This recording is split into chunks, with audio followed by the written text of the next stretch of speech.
Apocalipsis 12, versículo del 3 al 4, las cabezas de la bestia. Apocalipsis 12, versículos del 3 al 4. ¿Lo tiene, iglesia? Vamos a leer la palabra en nombre del Padre, del Hijo y del Espíritu Santo del Señor. Dice la Biblia: también apareció otra señal en el cielo. He aquí un gran dragón escarlata que tenía 7 cabezas y 10 cuernos, y en sus cabezas 7 diademas, y su cola arrastraba la tercera parte de las estrellas del cielo y se las arrojó en la tierra. Y el dragón se paró frente a la mujer que estaba para dar a luz, a fin de devorar a su hijo tan pronto como naciese. Buen Dios y Padre que estás en los cielos, gracias te damos, Señor, por esta oportunidad, por este privilegio. Te agradecemos, Señor, en esta noche que hablarás a nuestro corazón y a nuestra vida. Te suplico, Señor, que hoy tu Espíritu Santo ayude a cada uno de nosotros, Señor, a ser ministrados por tu palabra. Fortalece nuestra vida, Señor, y llénanos. Mi Dios, encárgate de nuestras cosas mientras nosotros, Señor, te servimos, te alabamos y estamos en tu casa. En el nombre poderoso de Jesús, amén y amén. Puede tomar su asiento. Hablábamos que el gran dragón escarlata que aparece ahí no es otra cosa más que los imperios por los cuales el enemigo ha atacado a la nación de Israel y al mundo entero.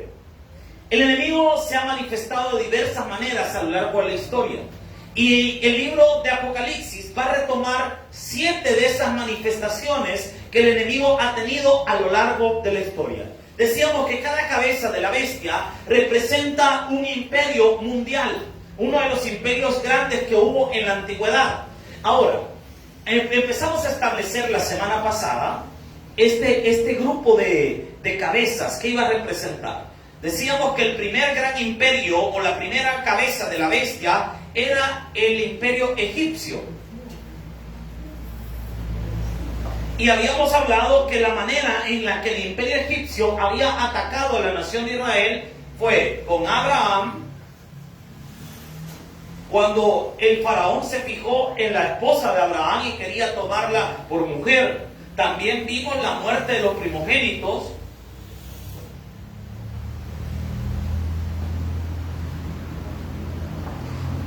Como las dos maneras en las que el imperio egipcio atacó a la nación de Israel. Ahora, nosotros vamos a analizar lo siguiente. Vamos a ver cuál es la segunda cabeza de la bestia. Y para los que anotan, puede poner ahí la segunda cabeza de la bestia. Y la segunda cabeza de la bestia es un imperio que fue un gran imperio en la época de Israel llamado el imperio asirio. El imperio asirio. Y este imperio, quiero contarle un poco acerca de él, cómo se desarrolló, cómo fue esta cultura de los asirios. Por acá he traído unas imágenes, espero que las tengamos. El imperio asirio, que es un imperio, mire esas grandes barbas que se llevaban, se parecen a alguien que predica los lunes. Pasémoslo, por favor. Ahí puede ver, eran un pueblo guerrero. Estos tipos eran malos, pero de los imperios más malos que han existido en la historia de la humanidad. Eran personas bastante perversas y su orgullo era su violencia. Y podemos ver, por acá hay otra imagen, aquí está, gracias. Esto que usted ve acá, lástima que este voladito se rebota en la pantalla. Vale, esto que usted ve acá en rojo es donde inició Asiria. Y todo esto que usted ve como en cafecito es hasta donde llegó el imperio asirio. Entonces, inició acá, la capital de Asiria era Asur, que aparece acá. De hecho, de ahí viene el nombre Asiria, de la capital de ese imperio, que fue Asur. Asur era uno de los nombres de los dioses de los asirios.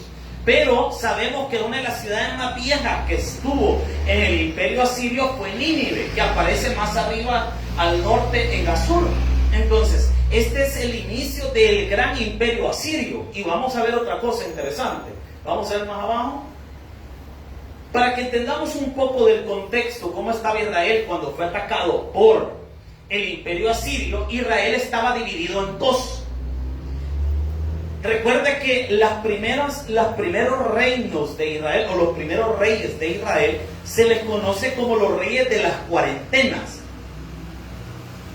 Porque Saúl reinó 40 años, el rey David, que fue su sucesor, reinó 40 años también, y Salomón, que fue el hijo de David y por tanto su sucesor, reinó 40 años. Pero como lo estudiamos no me recuerdo si fue el domingo o qué día fue que lo estábamos estudiando, y les hablaba que Salomón se dejó llevar por su pasión y su amor por las mujeres, y comenzó a construir altares en todo Israel y a volverse idólatra. Dios se molestó con Salomón a tal punto que dijo que el reino de Israel iba a ser dividido en dos. Y vemos acá la parte que está en amarillo, es el reino de Israel del norte, que tenía 10 tribus. La capital de las tribus era Samaria. Por otro lado tenemos el reino del sur, cuya capital era Jerusalén, y solo habían quedado 2 tribus. Ahora, usted puede ver acá cómo estaba dividido en ese momento Israel.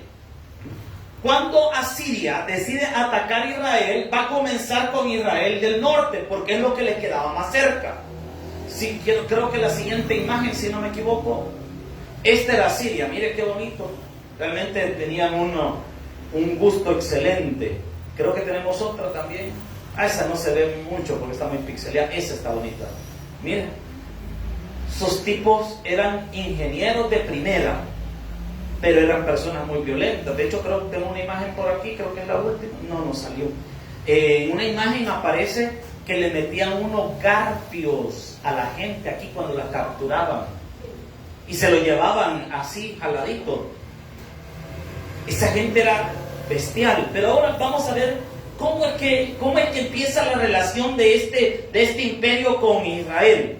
Primero, el fundador de este imperio fue nada más y nada menos que un hombre que aparece en el libro de Génesis. Acompáñame por favor, Génesis capítulo 10, versículo 8.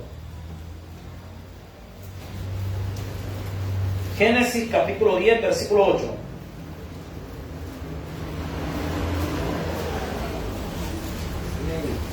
Vamos a ver quién fue el fundador del imperio asirio, para que entendamos desde sus inicios por qué este imperio estaba contra Israel. Vean lo que dice la palabra. 10:8, ¿lo tienen? Y Cusen se engendró, ¿a quién dice? A Nimrod, quien llegó a ser el primer poderoso. Este hombre llamado Nimrod es el primer prototipo del anticristo. Un líder mundial, un hombre que dirigió a todos pero hacia el mal. Es el primer prototipo del anticristo, este Nimrod, y fundó las siguientes ciudades. Vean lo que dice. Cuando dice que este llegó a ser poderoso y que era un vigoroso cazador delante de Jehová, está diciendo que él era un cazador de almas, que estaba en contra de Jehová. O sea, no es que era un cazador que estaba delante de Dios y le pedía a Dios, no, era un hombre que estaba en contra. Y le diré, de hecho, este fue el que se le ocurrió hacer la torre de Babel. ¿Sabe qué bien inteligente este memba? Porque dijo, miren, si nos vuelve a mandar un diluvio el Señor, porque el diluvio no acababa de pasar. Si nos vuelve a mandar un diluvio, aquí no nos vamos a ahogar en este volado, no vamos a necesitar hacer otro barquito. Aquí nos subimos en este volado y no nos hundimos. Y dijo también, ¿y por qué vamos a esperar que Dios nos lleve al cielo? Nosotros podemos llegar al cielo. Hagamos mezcla aquí y hacemos una torre tan alta como para llegar al trono de Dios. ¿Cree usted que no estaba fumado de tipo? Amén. Sí, estaba crazy el hermano. Le había agarrado feo. Y quería llegar a el trono de Dios, pero lo mató un jabalí. Porque todo el que se rebela contra el Señor termina mal. Y fíjense que pasó algo bien interesante.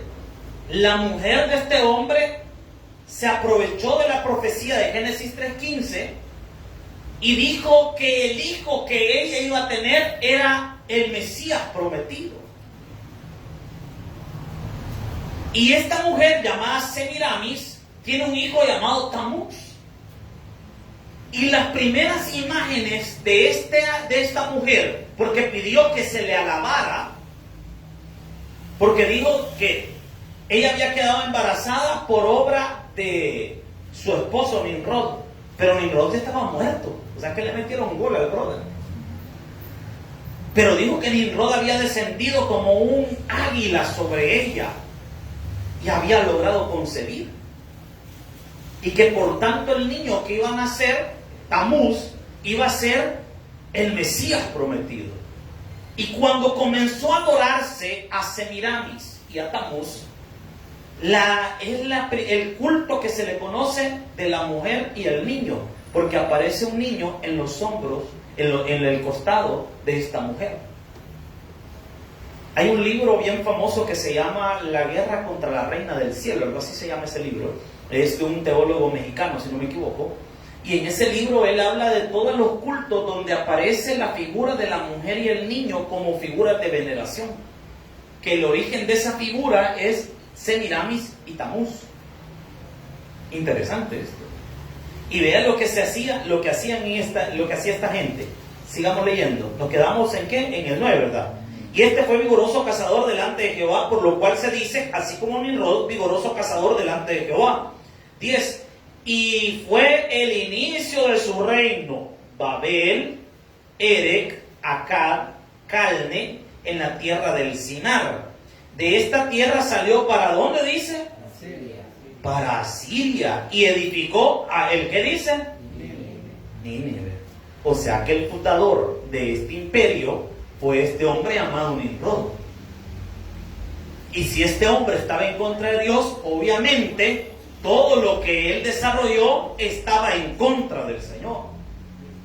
Y este pueblo llamado Asiria iba a ser el responsable de destruir 10 tribus de Israel. Y ahí salen las famosas 10 tribus perdidas de Israel. Ya le voy a contar qué pasó. El reino de Israel fue dividido aproximadamente. Todas estas fechas que estamos hablando son antes de Cristo. Le voy a explicar. Se supone que el año en el que nació Jesús es el año 0. Para ese niño parado. De nacimiento. Todas las fechas, desde el nacimiento de Jesús para acá hasta nuestra era, todas esas van enumeradas del 1 hacia adelante. Y se le conoce como después de Cristo. Este es un buen elemento para los ateos, ¿verdad? Porque imagínense que la vida y el tiempo se divide en antes de Cristo y después de Cristo. Y si Cristo no existió, ¿cómo es que el tiempo se divide antes y después de él? Amén. Ahora, los años que van desde el año 0 hasta atrás, comienza una cuenta desde el año 1, es el año 1 antes de Cristo, el AC, es el año que faltaba un año para que naciera Jesús. Y así va hacia arriba, pero en lo que nos enfocamos hacia acá atrás, siempre entre más lejos esté, obviamente más lejos del nacimiento de Cristo está. Israel se dividió en el año 931 antes de Cristo. ¿Qué significa eso? Que faltaban 931 años para que Jesús naciera. Amén. Se dividió, le dije, en Israel del norte e Israel ¿de dónde? Del sur. La capital del norte era Samaria.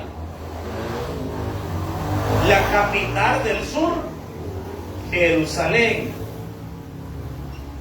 Resulta que los asirios pusieron su mirada en Israel porque el área en la que está Israel es un área de puertos y que desde la antigüedad es la puerta para llegar a todas las zonas del Asia.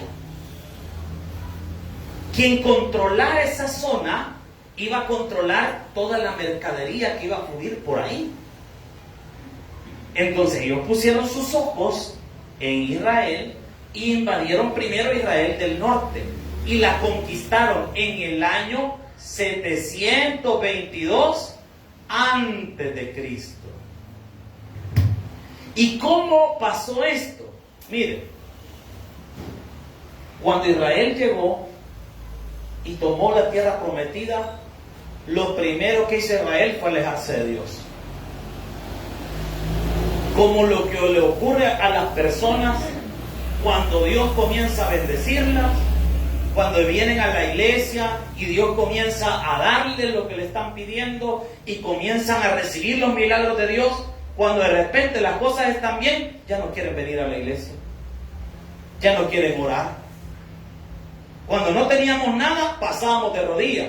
Cuando las cosas ya tenemos alquito en la refri, ya tenemos buen trabajo, ya no nos enfermamos tanto, entonces la gente que dice, ya no voy a la iglesia. Lo mismo hicieron los de Israel. Ya tenían la tierra prometida, ya no llegaban al tabernáculo, lo habían dejado tirado.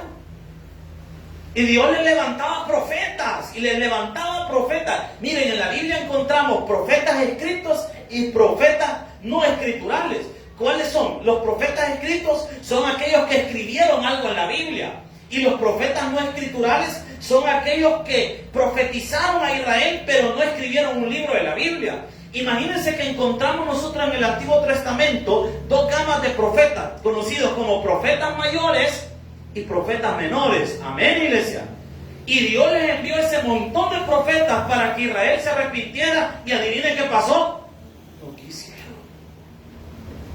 Y esto es bien bonito, miren. Dios nos deja a nosotros, así como cuando usted eleva una piscucha. ¿Cuántos han elevado piscucha? Usted tuvo infancia. Si usted no le elevó, pues que Dios lo bendiga. Descargue la aplicación de elevar piscucha. Pero mire, pero llega un momento en que el hilo se acaba. ¿Y qué toca hacer cuando el hilo se acabó? Dejarla ir. Muchos de nosotros le hemos topado la cuerda a Dios con nuestra actitud, donde Dios dice, ya estuvo. Eso es lo que le pasó a Israel. Dios dijo, ya estuvo. Ya me cansé de estarlos aguantando. Ya me cansé de su idolatría. Ya me cansé de su comportamiento. Ya me aburrí de su falta de respeto. ¿Y qué hizo el Señor? Le pasó factura. Yo le digo algo, hermano, con algo con lo que usted no debe jugar jamás, es con las cosas de Dios. Yo me recuerdo que nuestro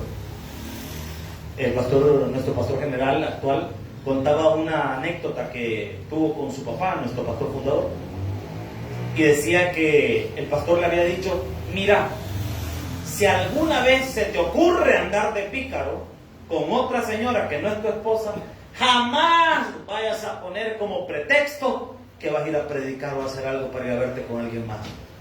Porque eso te va a salir más caro. Ya está caro, ya es caro ese pecado, pero a ponerle otra cosita encima es peor todavía. Es que las cosas de Dios se respetan. Dios se aburrió de Israel del norte. ¿Y qué le pasó a esta gente?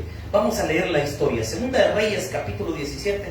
Vea cómo operó esta cabeza de la bestia. Segunda de Reyes, capítulo 17, versículo 1. Segundo libro de Reyes, capítulo 17, versículo 1. Si usted lee el tema que está arriba del capítulo 17, dice caída de Samaria y cautiverio. Esto es triste, hermano. Lo que vamos a leer ahora es triste. Ver cómo Dios tuvo que dejar que 10 de las tribus de Israel sufrieran. Y créanme que sufrieron. Mira lo que dice, versículo 1. En el año 12º de Acaz, rey de Judá, comenzó a reinar Oseas, hijo de Ela, en Samaria sobre Israel, y reinó 9 años. Versículo 3. Contra este subió Salmanasar. Mire qué bonito es el nombre. Si usted quiere tener algún su hijo, no haya cómo ponerle, puede poner Don Salmi, ¿verdad? Salmanasar, rey de ¿quiénes? Y Oseas fue hecho siervo y le pagaba tributo. Vale. Israel no fue de una sola vez llevado al cautiverio. Primero fue progresivo. Primero llegó este hombre, los amenazó que los iba a invadir, y entonces el rey de Israel, llamado Oseas, dice: mire, te vamos a pagar tributo, pero no nos hagas nada. Te vamos a estar pagando mensualmente, pero no nos hagas nada. Pero las cosas no se detienen ahí. Como es Dios que le iba a pasar factura, ve el versículo 4. Mas el rey de Asiria descubrió que Oseas conspiraba porque había enviado embajadores a So, rey de Egipto, y no pagaba tributo al rey de Asiria como lo hacía cada año, por lo cual el rey de Asiria lo detuvo y le aprisionó en la casa de la cárcel. Y el rey de Asiria invadió, ¿qué dicen? Y sitió Samaria y estuvo sobre ella. Vale, mire. Primero dice que invadió todo Israel del norte. ¿Se recuerda el mapa que vimos hace un minuto? Israel del norte, Israel del sur. Invadió todo Israel del norte, pero la capital, que era Samaria, la dejó sitiada 3 años. Mire, le voy a explicar qué era el sitio. El sitio es cuando un ejército estaba fuera de una ciudad esperando o buscando la manera de entrar.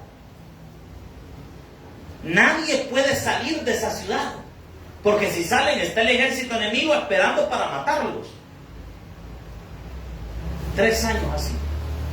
Imagínense vivir con la zozobra durante 3 años de que en cualquier momento puede entrar ese ejército, ya sea en la noche, en la mañana, al mediodía. En cualquier momento podía entrar y llegar y matar a todos. ¿Cuántas son madres aquí en la casa del Señor? Imagínense la angustia de una mujer al saber que a las afueras de la ciudad está un ejército fuertemente armado esperando la oportunidad para matar a sus hijos. Imagínense la zozobra de un padre de familia afligido al saber que en cualquier momento podía entrar ese ejército a matar a toda su familia. Pero espérenme, que esto no se detiene ahí. Esto todavía sigue. Versículo número 6. Vean lo que dice la palabra. Versículo número 6.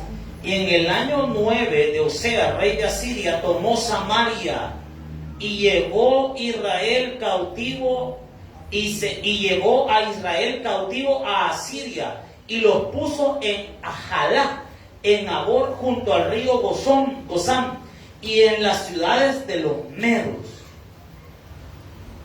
¿Sabe qué hicieron? Sitiaron la ciudad y se lo llevaron para otra. Pero estos asirios eran malos, porque eran fanáticos de la tortura. ¿Sabe qué hacían? Se llevaban a la gente de una ciudad lejos donde no conocían para que no se pudieran ir. Y traían a la gente de otra ciudad a la otra ciudad que habían conquistado. Y después buscaban mezclar a la gente. Y aquí viene el detalle. ¿Por qué el reino asirio buscaba diluir la sangre de los judíos? Razón número 1. Porque sabía que para Israel su linaje era algo sagrado. Por eso es que la mayoría de judíos solo se casan entre judíos, para conservar la línea sanguínea. Como este hombre sabía que para Israel eso era importante, dijo: voy a hacer que se mezclen con otras razas. Segunda razón, aquí viene ya la cabeza de la bestia. Porque el diablo quería borrar la línea mesiánica. Adán, Abraham, Isaac, Jacob, Judá, el rey David, todo va en una línea. ¿Y qué quería hacer el satanudo? Borrar esa línea para que el Mesías no naciera. Y la segunda cosa y la tercera cosa que el satanudo quería hacer al invadir Israel era evitar que existiera un pueblo israelita donde Jesús pudiera nacer. Y si Jesús no nace, no somos salvos, hermano. Ahí está el ataque del enemigo. Es que el enemigo es estratega. El enemigo mueve una pieza por aquí para que le peguen al otro por allá. El enemigo es estratégico. El enemigo va a usar diferentes cosas para tratar de desanimarnos, para destruir el plan. Es más, para que usted mismo destruya el plan que Dios tiene para su vida. ¿Me está siguiendo la iglesia del Señor? El enemigo es estratégico para esto. Y vea qué más nos cuenta la Biblia acerca de esto. Para que vea que no le miento de que mezclaban la raza. Segunda de Reyes, capítulo 17, versículo 24. Segunda de Reyes 17, 24. Y vea lo que dice. Y trajo el rey de Asiria gente ¿de dónde? De Cuta, de Aba, de Hamad, de Sefarbaim.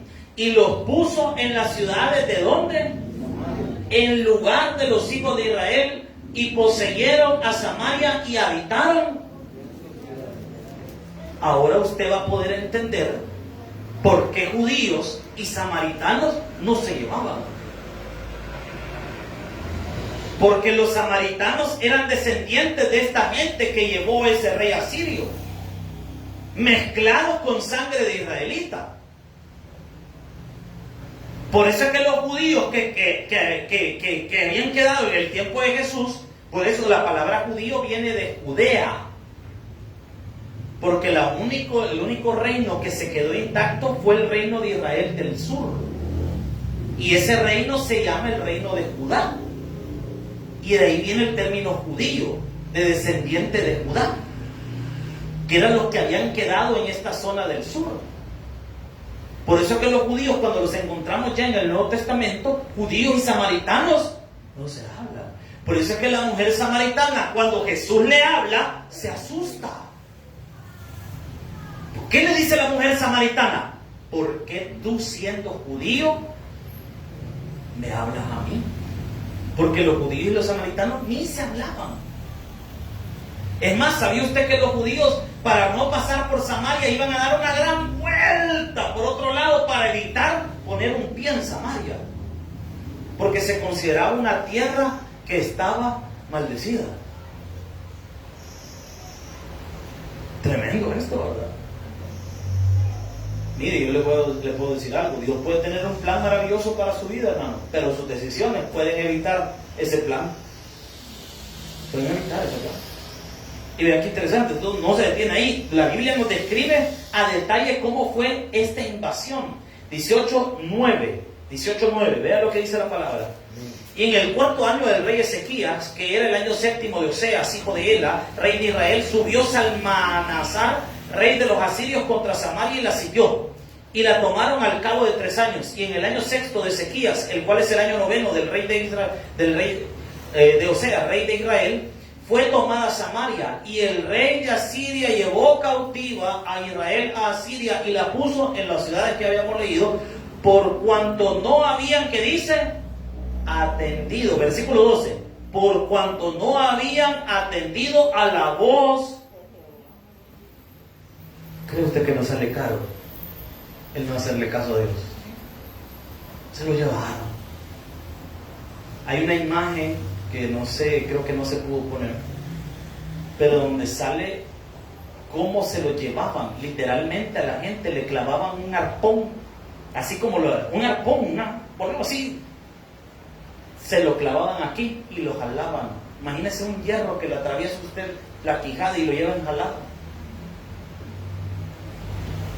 Algunos cuentan que a los bebés los agarraban y los contaminaban contra las paredes. Esa gente era mala, hermano. Y los empalaban. Creo que una de estas imágenes, no sé si le puede ir para arriba, hermano Anderson. Para arriba, creo que es la primera. En esa, ¿alcanza a ver esto que está aquí? Son imágenes de cómo torturaban a la gente. La ponían en unos palos y la dejaban colgada. El precio de no hacerle caso a Dios. El precio de no hacerle caso a Dios. Pero espérenme, que la historia no termina ahí, hermano. Y ya se me acabó el tiempo. No, hombre. La historia no termina ahí. este tipo, el rey feo, el nombre es Salmanasar, quiso invadir el sur y llegó con todo al reino del sur. Y vea lo que hizo, solo para que vean. Segunda de Reyes 18, 28 al 30.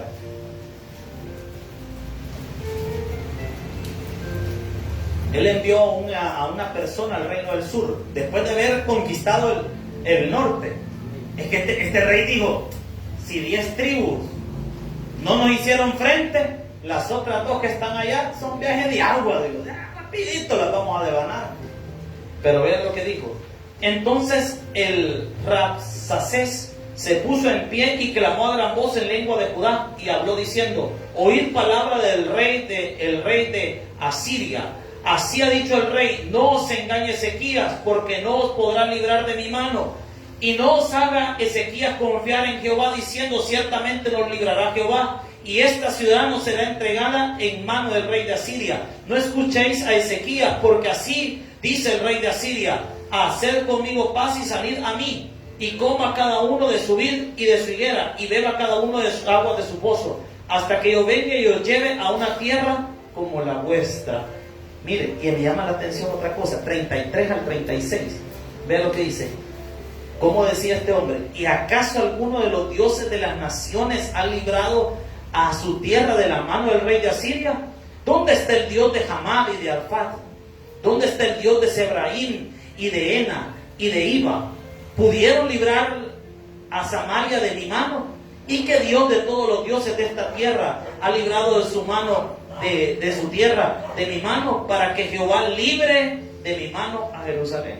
¿Sabe qué estaba diciendo este hombre?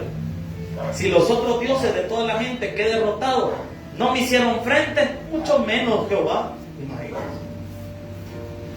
Si Jehová ni protegió al reino del norte, digo, a ustedes tampoco los va a cuidar, si yo los voy a devanar. Digo. Pero este hombre no contaba con algo, que Dios iba a cuidar. Número 1, a su Mesías. Número 2, Dios es fiel a sus promesas, hermano. Dios es fiel a sus promesas. Y lo tercero, nadie puede tomar el nombre de Dios en vano, porque este hombre está burlando de Dios, como mucha gente hace a veces, y se burla de nosotros y nos dice, dale, orá pues. El pisto que necesitas, que me estás prestando, pedíselo a Dios pues, que te lo dé Dios. Y lo hacen como reto. Y se les olvida algo. Dios va a pelear nuestra batalla. Porque Dios defendió a Israel del sur. Y vea cómo acabó la historia. A mí me impacta. Hay una oración que hace este rey Ezequías que me gusta. Agarró las cartas que llevaban y decían todo esto, en las que en resumen decían que Dios no los iba a cuidar y que mejor se rindieran. Entró al templo de Dios el rey Ezequías, aventó las cartas en el lugar santo y se puso de rodillas y le dijo a Dios, Señor, allá afuera dicen que vos no servís, pero yo te creo, Señor, yo sé que nos vas a cuidar. ¿Y sabe qué hizo Dios? Mandó al profeta Isaías y le dijo al rey de Israel que Dios lo había escuchado y que iba a pelear su batalla. Y solo porque no lo quiero dejar con el chambre a medias, vea lo que dice Segunda de Reyes 19, 35 al 37. Y aconteció, dice, que aquella misma noche, ¿cuál noche? La que había orado el rey Ezequías, salió el ángel de Jehová y mató en el campamento de los asirios a 185,000. Y cuando se levantaron por la mañana, he aquí todo era cuerpo de muertos.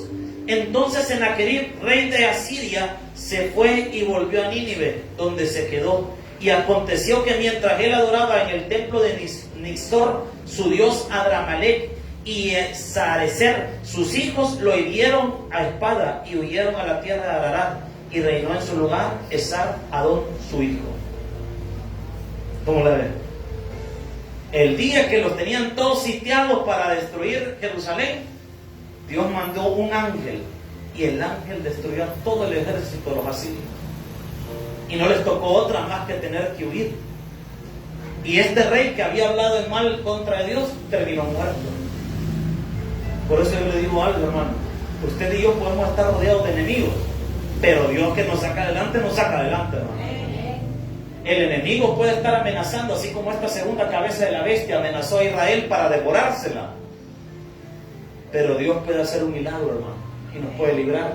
Y todo el que abra mal en contra de Dios y toca a los siervos de Dios y a las cosas que son de Dios, no termina bien. Así que, hermanos, honremos al Señor y glorifiquemos a Dios. Un fuerte aplauso a nuestro Dios. Vamos a orar. Dios de su Padre que estás en los cielos, gracias, Señor, por esta palabra que nos has dado esta noche.